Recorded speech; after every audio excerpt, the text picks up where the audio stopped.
हाय hello नमस्ते, welcome back to my channel.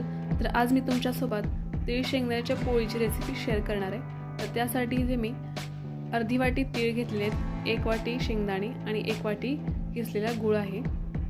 तर आता आपल्याला शेंगदाणे आणि तीळ मंद आचेवरती भाजून घ्यायचे.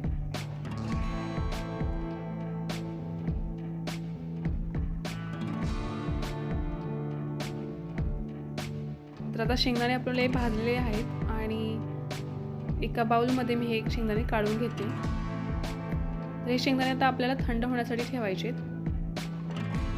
त्यानंतर मी यावरती तव्यावरती तीळ टाकणार आहे. तर तीळ आपल्याला जोपर्यंत फुटत नाही तोपर्यंत भाजायचे आहेत.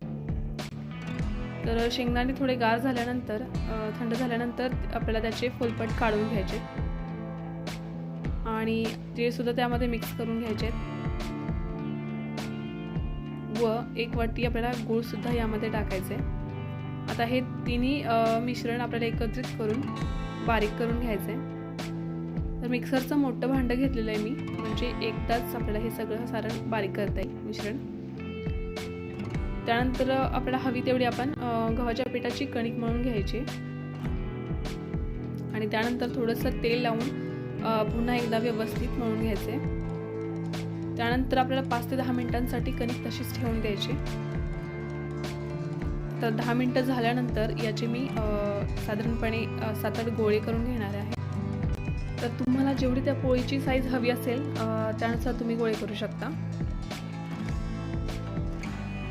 तर आता यामध्ये आपल्याला सारण भरून घ्यायचं आहे. तर अशा प्रकारे जसं आपण पुरणपोळी करतो त्याचप्रमाणे आपल्याला असं वाटी बनवून घ्यायची आहे कणकेची आणि त्यामध्ये साधारणपणे जेवढं बसेल तेवढं आपल्याला त्यामध्ये सारण भरून घ्यायचं आहे. तर अशा प्रकारे आपल्याला ते व्यवस्थित पॅक करून घेतल्यानंतर अशा प्रकारे आता पिठामध्ये बुडवून आपण हे लाटून घेणार आहे. तर इथे मी सगळेच व्यवस्थित सारण भरून घेतलेले गोळे तयार केलेले आहेत आणि एक एक करून आता आपल्याला हे लाटून घ्यायचे आहेत. तर हलक्या हातानेच आपल्याला व्यवस्थित लाटायचे आहेत जेणेकरून हे सारण बाहेर येणार नाही. तर जास्त पातळ नाही आहेत करायचे, थोडंसं जाडसरच आपल्याला ठेवायचे लाटीने.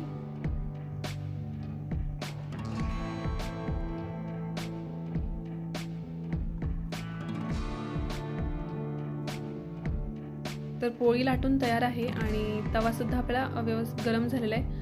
तर थोडंसं तेल टाकून किंवा तुम्हाला तेलाऐवजी तूप जरी वापरायचं असेल तर तुम्ही तेही वापरू शकता. आणि मंद फ्लेमवरती आपल्याला पोळी ही भाजायची आहे.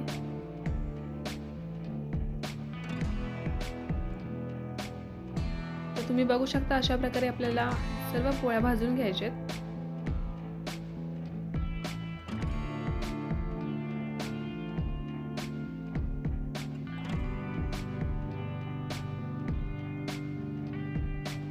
तर पोळी भाजून तयार आहे आणि अशा प्रकारे मी सगळ्याच पोळ्या भाजून घेणार आहे.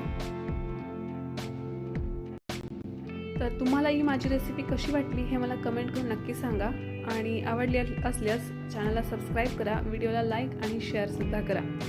थँक्यू.